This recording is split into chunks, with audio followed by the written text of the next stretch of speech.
నాకే కొన్ని కొన్ని విషయాలు చిన్నప్పుడువి గుర్తున్నాయి.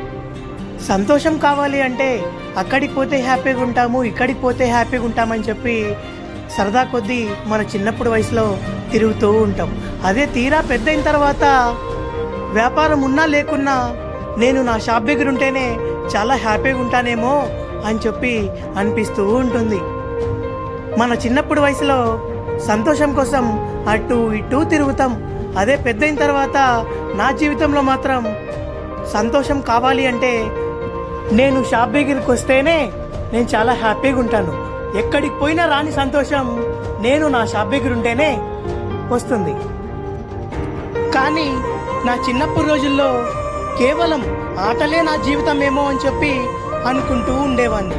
తీరా పెద్దయిన తర్వాత చూస్తే నా షాపే నా జీవితం, నా సర్వస్వమేమో అని చెప్పి అనిపిస్తూ ఉంటుంది. కానీ ఎంతైనా ఆ రోజు జ్ఞాపకాలు, ఈరోజు సంతోషాలు, ఈరోజు జ్ఞాపకాలు, రేపటి రోజు భరించలేని బాధలు.